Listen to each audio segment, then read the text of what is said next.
We all have a resume or a CV, right? But we almost never look at them as a story. Well, today, that's exactly what we're going to do. We're taking the dense, detailed CV of an academic and uncovering the human story of passion and dedication that's been hiding in there for 34 years. We're looking at a life's work in the humanities. So that's really the big question here, isn't it? We're going beyond the bullet points and the publication dates of Dr. Anupam Nagar's career to find that narrative thread, the story of how intellectual curiosity, a love for teaching, and real leadership came together to build a lasting impact. All right, so here's how we're going to break this down. We'll start at the very beginning, with his academic foundation. Then, we'll trace his path as an educator and a scholar. After that, we'll see how he channeled that expertise into mentoring and leadership. And finally, we'll take a look at the incredible legacy he's built. Every great career has to start somewhere, right? It needs a solid foundation, these deep roots. For an academic, those roots are formed during years of intense study, where they build an intellectual identity that's going to fuel their work for decades. Dr. Nagar's educational journey shows this really clear progression, all leading up to his PhD in English in 1993. And here's the kicker. Look at that thesis topic, mysticism in Tagore's poetry. This wasn't just some final paper he had to write. This was the spark, the foundational seed from which his entire scholarly life was going to grow. Okay, so with that solid foundation in place, Dr. Nagar then launched into a long and really distinguished career, putting all that knowledge into practice, both in the classroom and in running academic institutions. Just 34 plus years. Let that sink in for a second. That's more than 3 decades poured into lecturing, guiding students, and being part of the daily life of higher education. It's a truly profound level of commitment.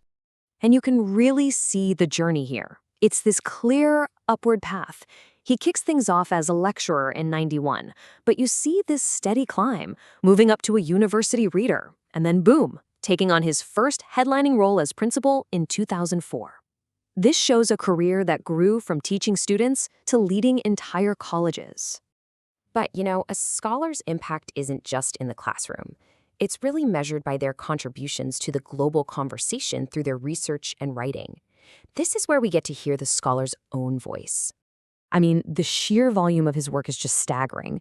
22 books, 50 research papers, and on and on.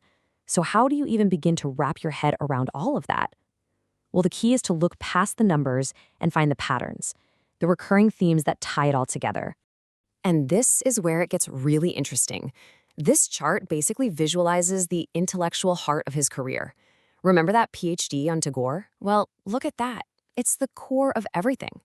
And from there, his work just branched out into all these related fields: Indian thought, Gandhian studies, comparative literature, creating this rich, totally interconnected web of scholarship. Let's just stop on that number for a moment. 22 books. In the world of the humanities, books are the gold standard. A number like that represents an absolutely incredible output, from his own poetry and critical studies to edited collections that brought other scholars' voices together. And you can see those themes we just talked about playing out right here in his book titles. The journey kicks off with his thesis-turned book on Tagore back in 1995, and it comes full circle with revisiting Rabindranath Tagore almost 30 years later.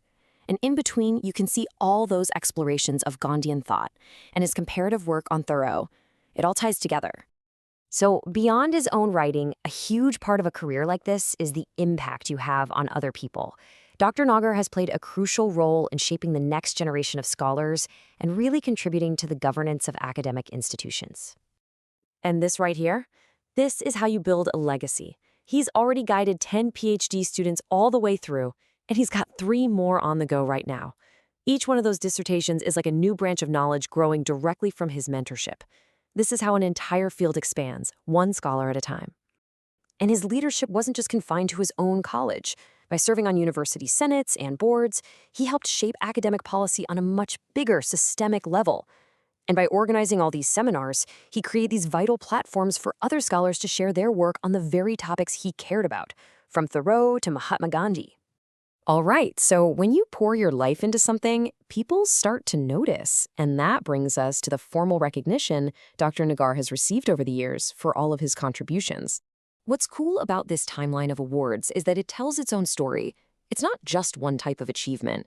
It starts with this international recognition for his creative work as a poet, and then evolves over time to include multiple Best Principal awards honoring his leadership. It just shows a career that really excelled in both the creative and the administrative sides of academia. But maybe the best way to understand his philosophy is to hear it in his own words. The title of a paper he presented back in 2014, Education is for Life, Not for Living, is so revealing.